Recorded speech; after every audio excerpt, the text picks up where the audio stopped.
গাজায় ভয়াবহ বোমাবর্ষণে ৪৫ জন ফিলিস্তিনি নিহত। ফিলিস্তিনের অবরুদ্ধ গাজা উপত্যকায় আবারও রক্ত ঝরেছে। দখলদার ইসরায়েলি বাহিনীর টানা বোমাবর্ষণে একদিনে অন্তত ৪৫ জন ফিলিস্তিনি প্রাণ হারিয়েছেন। রোববার ১৯ অক্টোবর গাজার বিভিন্ন এলাকায় ইসরায়েলি সেনারা ভয়াবহ হামলা চালায়। এই ঘটনায় বহু নারী ও শিশু নিহত হয়েছেন বলে স্থানীয় গণমাধ্যম নিশ্চিত করেছে। দীর্ঘদিন ধরেই গাজায় ইসরায়েলি আগ্রাসন অব্যাহত রয়েছে। সম্প্রতি দুই পক্ষের মধ্যে একটি যুদ্ধবিরতি কার্যকর হলেও তা স্থায়ী হয়নি। হামলা চলতেই থাকে প্রায় প্রতিদিন। ফলে যুদ্ধবিরতির পর থেকে আরও অন্তত ৭০ জন ফিলিস্তিনি নিহত হয়েছেন। এসব ঘটনার পরও ইসরায়েলি বাহিনী নতুন করে যুদ্ধবিরতি কার্যকর করার ঘোষণা দিয়েছে।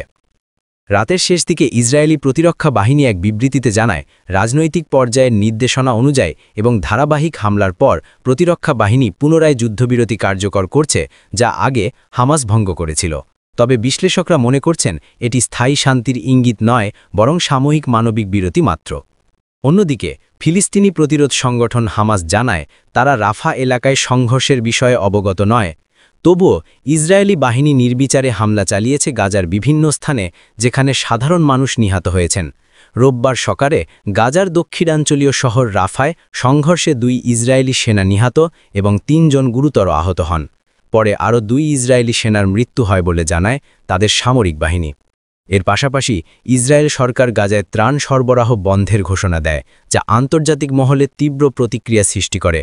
মানবাধিকার সংগঠনগুলো এই সিদ্ধান্তকে অমানবিক বলে অভিহিত করেছে। জাতিসংঘ সহ বিভিন্ন দেশ দ্রুত ত্রাণ সরবরাহ পুনরায় চালুর আহ্বান জানিয়েছে।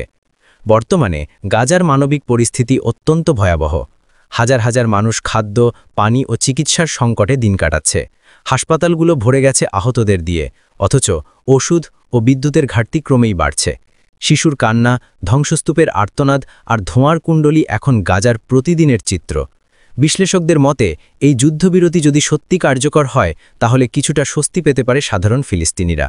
তবে স্থায়ী শান্তির জন্য শুধু যুদ্ধবিরতি নয়, দরকার ন্যায়ের প্রতিষ্ঠা ও দখলদার নীতির অবসান। বিশ্ব আজ তাকিয়ে আছে, কখন থামবে গাজায় এই অমানবিক রক্তপাত আর কখন ফিরবে শান্তির আলো।